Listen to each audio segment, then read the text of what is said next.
Au départ, les cartes Pokémon n'étaient qu'un jeu pour enfants. Quelques cartes dans un paquet en plastique, quelques secondes de suspense et rien de plus.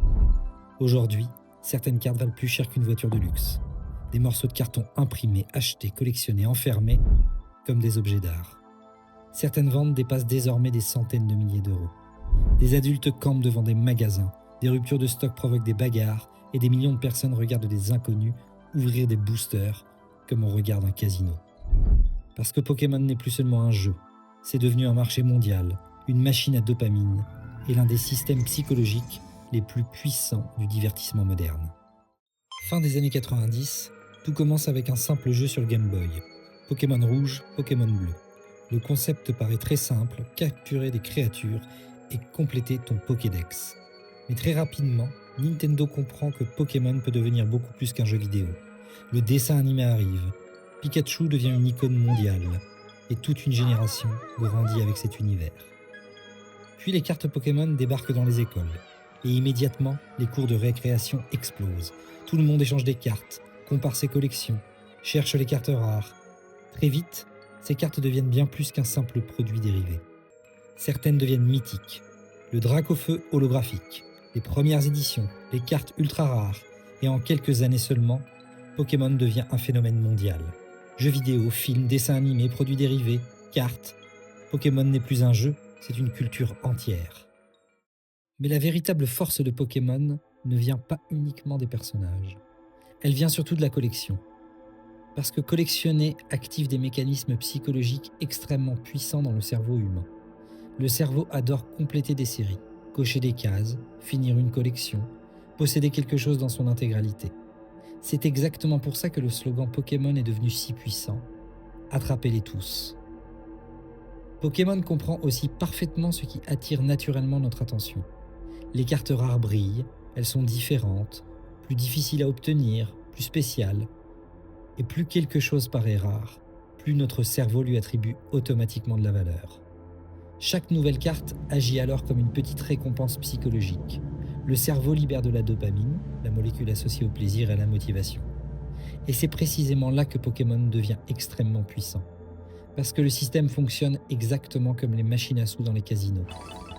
On ne sait jamais exactement quand la récompense va arriver, et cette incertitude rend le cerveau complètement accro.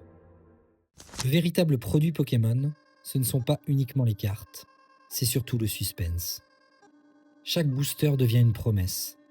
Peut-être que cette fois tu vas enfin obtenir la carte rare, celle que tout le monde cherche, dont tout le monde rêve. Et avant même d'ouvrir le paquet, le cerveau commence déjà à produire cette dopamine. L'anticipation devient parfois plus forte que la récompense elle-même. Pourtant, les probabilités restent faibles. Certaines cartes apparaissent seulement dans quelques boosters sur des centaines voire des milliers. Mais c'est justement ce qui rend le système si efficace. Parce qu'une récompense imprévisible crée une addiction beaucoup plus forte qu'une récompense gratuite et garantie. Le cerveau reste constamment dans l'espoir. Encore un booster, un autre, peut-être le prochain. Et ce mécanisme est aujourd'hui parfaitement documenté, notamment par les neurosciences comportementales. Pokémon ne vend donc pas seulement des cartes, ils vendent de l'anticipation, de l'espoir et des micro-récompenses émotionnelles. Ils vendent surtout de la rareté. Et dans notre cerveau, la rareté crée immédiatement de la valeur. Certaines cartes sont imprimées en quantité limitée. Premières éditions, cartes promotionnelles, coffrets exclusifs, événements spéciaux. Et plus un produit semble difficile à obtenir, plus les gens le désirent. C'est pour ça que des centaines de personnes attendent parfois devant les magasins, avant même leur ouverture, dès l'aube. Des revendeurs rachètent alors massivement les stocks, puis revendent les produits. Les revendent également beaucoup plus cher sur Internet. Un véritable marché parallèle se crée.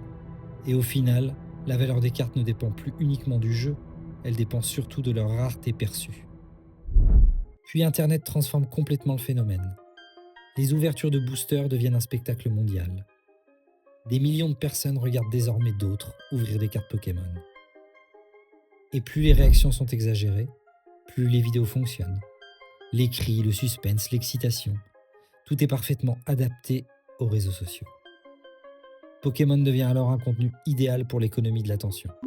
Chaque ouverture est courte, intense, imprévisible, précise, exactement ce que les algorithmes adorent. Et plus les vidéos génèrent des vues, plus elles génèrent de l'argent, ce qui pousse ensuite à ouvrir encore plus de boosters. Désormais, certaines cartes Pokémon ne sont même plus achetées pour jouer. Elles sont achetées comme des actifs financiers, des placements. Les cartes sont enfermées dans des protections en plastique certifiées, évaluées, exactement comme des objets de collection de luxe.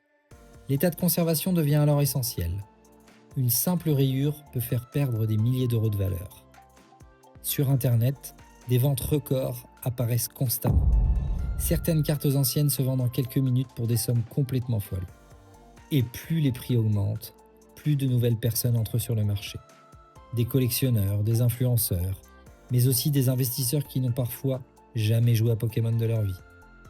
Le marché explose particulièrement pendant les années 2020. Des enchères atteignent plusieurs centaines de milliers d'euros.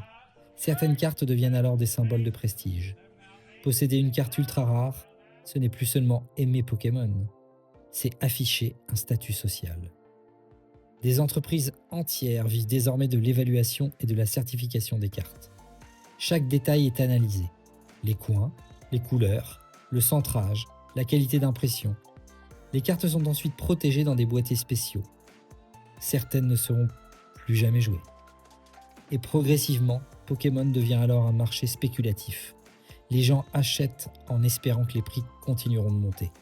La nostalgie devient alors un actif économique.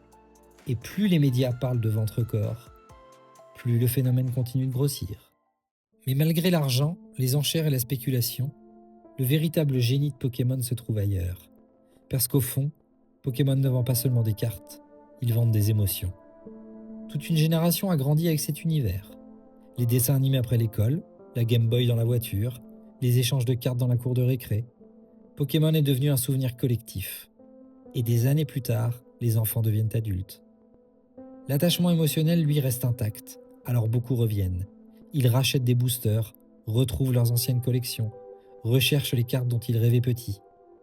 Et lorsqu'ils retrouvent une ancienne carte Pokémon, ce n'est pas seulement un objet qu'ils récupèrent. C'est une sensation, une époque de leur vie, des souvenirs, des émotions oubliées depuis des années. Pokémon transforme alors la nostalgie en produit consommable. Et c'est probablement ça la véritable force du système Pokémon. Créer un lien émotionnel suffisamment puissant pour traverser les générations. Les enfants jouent aujourd'hui, puis des années plus tard, ils reviennent exactement au même endroit. Au fond, ce n'est plus seulement un jeu de cartes, c'est devenu un marché mondial, une culture entière et une gigantesque machine sensorielle. Très peu d'entreprises ont réussi à construire un univers aussi puissant. Pokémon mélange la nostalgie, la rareté, la collection, le hasard et les réseaux sociaux dans un système presque parfait. Et leur véritable produit n'a peut-être jamais été les cartes elles-mêmes. Le véritable produit, c'est l'anticipation, l'excitation, le souvenir et l'émotion. Parce que Pokémon comprend quelque chose que les plus grandes entreprises modernes ont parfaitement intégré. Quand une marque réussit à créer un attachement émotionnel profond, le cerveau humain revient toujours. Et une fois qu'une émotion devient collectionnable, elle peut finir par valoir des milliards. Abonne-toi pour d'autres documentaires sur les systèmes invisibles qui contrôlent Internet moderne.